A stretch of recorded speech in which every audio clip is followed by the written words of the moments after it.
Hello everyone and welcome to Story Club. We are now on week 4, so thank you for joining us. If you're new here, my name is Miss Houston and I teach in year 2. In Story Club, each week we look at 2 different stories. They are some of my favourite stories and there are some special challenges for you to have a go at as well. So let's look at our books. So this week we are looking at 2 really good books. Now if you have been in my class before, we have definitely read these before. So we have got The Bean Machine and The Last Chip. Now the reason I put both of these together is because both stories centre around food and also helping other people. So let's have a look at our first story.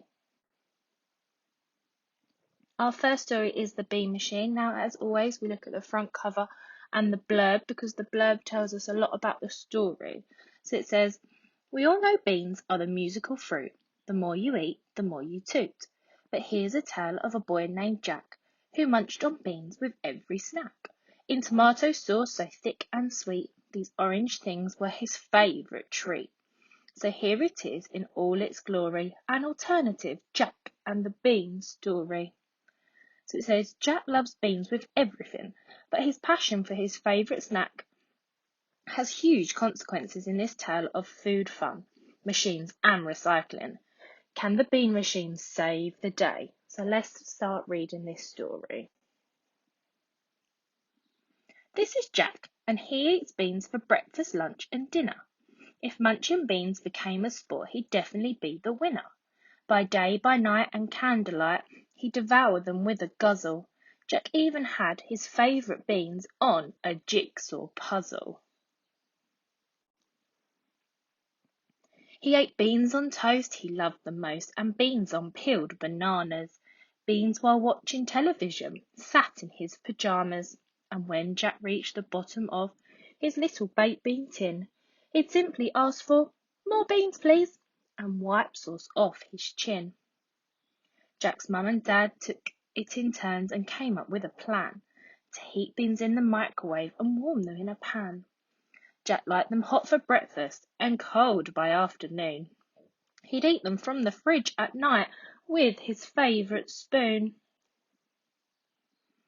But soon there was a problem, an issue with Jack's snack. A tower of tins had filled the bins and soon began to stack. The trash was overflowing and bags were piling high. The kitchen was an utter mess and Mum began to cry.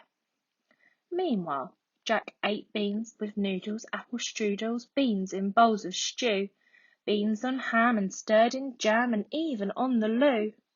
And when Jack reached the bottom of his little baked bean tin, he'd simply say, "I'd like some more," and wipe sauce off his chin. To get rid of the rubbish, Dad hired a massive van and drove to the recycling centre to get rid of our cans. But back at home, Jack's love for beans just didn't look like stopping, and as he made more piles of tins, Mum just kept on shopping. Jack ate beans on cake and in milkshake, and beans on ravioli, on lemon drops and lollipops, and beans on macaroni. And when Jack reached the bottom of his little baked bean tin, he'd smile and say, "Got any more?" and wipe sauce off his chin.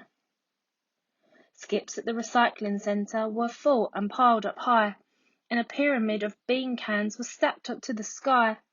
At home in Jack's back garden, a metal mountain grew, while Mum and Dad just panicked and didn't know what to do. Meanwhile, beans were warmed in pots and pans that Dad was quickly heating. Mum zapped beans in microwaves and Jack just kept on eating. But at the recycling centre, they're struggling with demand. "We just can't cope with all your cans. I'm sorry, but you're banned." Then the metal mountain tumbled, and with a clattering sound, cans fell on the cars and scooters as they crashed down to the ground. They littered ponds and flattened bikes and bent a garden gate. It left the neighbours' gardens in such an awful state. Jack kept eating. Beans on greens and tangerines, and beans with chocolate mousse, beans with peas and melted cheese and plopped in orange juice. And when Jack reached the bottom of his little baked bean tin, He'd smile and say, "I love these beans," and wipe sauce off his chin. As it got dark, Jack noticed that things were not quite right, so staying awake he made a plan and worked right through the night. He needed help and couldn't solve this problem on his own, so Jack called up his best friend Will on his tin can phone. Jack and Will then set to work, and using lots of cans, they cut, they drilled and welded them while following their plans. Finally, they both stepped back and, wiping their hands clean, Jack announced, "Let's call it the Amazing Bean Machine." Without delay, Will made a start and loaded in some tins.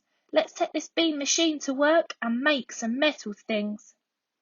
So Jack pushed all the buttons, while Will turned a few dials. Then Jack began to access the bean construction files. He tapped on the computer, and the thing began to shake. It crunched the cans, and noisily it soon began to make metal bikes and gates with spikes, and metal parts for scooters, parts for cars and furniture, and bits for new computers. And when the bean machine got low and needed some more tins, Jack would shout, "Let's load some more," and Will would feed them in. The pile of tins was shrinking and soon would disappear. The bean machine kept munching cans as Jack gave a big cheer. With broken things replaced and swapped for sparkling new, Mum and Dad were happy again, and the neighbours too. New gates for the recycling centre were delivered on a lorry, while Jack gave them the bean machine and told them he was sorry. At home, poor Jack was tired and settling down for bed. "I think I need some beans," he said, "to relax my sleepy head." Now, where did I put my can opener? Okay, so that was our first story. I hope that you enjoyed it. I like this story because it's all about recycling and helping the world, but it's also quite funny that he likes baked beans so much that he puts them on all disgusting food really as well. So, let's have a look at our next story. We've got The Last Chip. So as always, we've got our front cover and our blurb. So let's read our blurb. It says, "Life on the streets is tough, especially for a peckish, pint-sized pigeon. Percy tries everything to get a scrap of food, but today nothing is going his way. Will Percy ever get anything to eat?" A story of struggle against adversity, never giving up, and the kindness of strangers. And I didn't know this before I bought this book, but actually 10% of the profits from the sale of this book went to the Trussell Trust, which supports a network of food banks across the UK, which I think is a really nice thing as well. So let's have a look at our story. Life on the streets was tough for Percy the pigeon. He was always hungry. Every morning he trotted to the railway station and waited patiently for the first train to arrive. If he was lucky, he might catch a crumb or two as the commuters hurried on their way to work. The only trouble was, today Percy wasn't alone. A gang of greedy pigeons had the same idea. Percy was so small that when the crumbs began tumbling down, he was buffeted out of the way.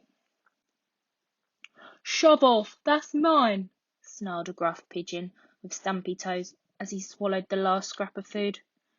Percy's tummy rumbled. "What am I going to eat now?" he thought. "I know." It was a very long way to fly, but Percy had heard that at the park people actually threw seeds in the pond for birds to eat. So flapping his little wings as fast as he could, Percy fluttered high above the city rooftops. When Percy finally landed in the park, he was hungrier than ever. The only trouble was, he wasn't alone. The pond was full of greedy ducks gobbling up all the seeds, but Percy bravely waded in anyway. "Quack! Get out of our pond, you scoundrel!" bawled the ducks, thrashing at him with their wings. Percy scrambled back to the bank and shook the water out from his feathers. "I'm so hungry," he gasped. "I must find something to eat." Then he had an idea. He had heard that there were lots of tasty scraps to be had at the seaside. So Percy flapped his little wings faster than ever, and before long he was flying over a beautiful sandy beach.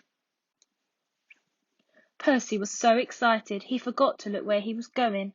Before he knew it, he crash-landed and went whooshing and whirling down to the very bottom of a helter-skelter. Percy couldn't believe it. Right there in front of his beak was a scrumptious piece of fish. "At last!" he cried, jittery with delight. The only trouble was, Percy wasn't alone. "Arr!" roared a giant seagull. "There be no pickings for land-lubbing vermin like thee." Percy's little legs trembled as the terrifying pigeon gull stomped on the piece of fish. Then he grabbed Percy, slam-dunked him into the nearest rubbish bin, and scoffed the whole lot for himself. "It's no good," sobbed Percy as he peeked out from the bin. "I'll never get anything to eat." And he set off on the long journey back home. By now Percy was so weak with hunger he could scarcely manage to flap his little wings at all, and soon he was swerving and dipping above the city skyline before plummeting to the streets below. He landed on the pavement with a thump. Ignored by the commuters rushing home for their dinners, Percy prepared himself for another hungry night ahead. Then he heard a gentle voice. "Excuse me, you look hungry too. Would you like my last chip?" "For me?" cried Percy. "Thank you." Quivering with excitement, Percy pecked away, savouring every delicious beakful. A tingling warmth spread through his body. Tired and very full, Percy nestled up next to his new friend, and for once the streets didn't feel quite so tough. Thank you for listening to our stories today. I hope that you enjoyed them. We had two very different stories today. We had our first story, which was about Jack and the Bean Machine, which obviously is a take on Jack and the Beanstalk, but it's a very different story. And then our second story, which is The Last Chip, which was about a very hungry little pigeon who just wanted to find some food and he couldn't find any. So I hope that you enjoyed both of them. Now, can you complete one of my tricky challenges? It says submit your amazing work and photos to Facebook and you can use the hashtag StoryClub. I would really love to see if anyone does complete any of the challenges because it'd be lovely to see some of your photos and then I can reply to them. So let's have a look.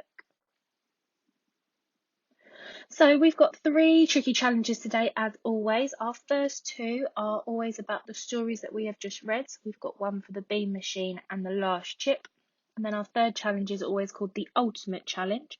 Now it is up to you whether you want to do 1, 2 or 3 challenges, but just remember that if you do, please use the hashtag StoryClub on Facebook so that I can see your amazing photos. So our first challenge is the Bean Machine. It says Jack is an inventor and he likes to solve problems. He uses his imagination to create the amazing Bean Machine. It says, are you an inventor? Can you create your very own invention? It could be to help with the recycling, like Jack, or something crazy and wonderful. What will you design? So your invention could be anything to help the world. It could be a problem in your life at the moment that you want a robot to be able to help you. Think outside the box. You could draw a picture, you could paint it, you could collage, you could even try and make it out of junk modelling. That would be amazing. So our second challenge for the Last Chip, it says this story promotes the importance of sharing and that everyone can show kindness and generosity. So we've got random acts of kindness. So your challenge? Can you demonstrate random acts of kindness without being asked? You could tidy your room, donate your old toys, make your bed, even make someone a cup of tea if your adult could help you with the hot water. But random acts of kindness are things that you don't have to be asked to do. So it could be just helping your grown-up at home, tidying up, doing the dishes, lots of different things. And you could take some photos, that would be lovely. And our last ultimate challenge, It says both of these stories cover important topics such as helping the homeless and looking after the environment. So it says save our planet. Can you create a poster about how to make our world a better place? This could include litter picking, helping the homeless, recycling, being kind, and much, much more. So you could create a poster about how to be a kinder person in the world. So it could have lots of pictures on how you help somebody or what you could do. But I would love to see them. So if you do want to have a go at any of our tricky challenges, remember, use the hashtag Story Club, and if you can post them on Facebook, I would love to reply to some of them. Once again, thank you so much for joining Story Club. I hope you managed to enjoy it this week, and we will see you again next week. Bye!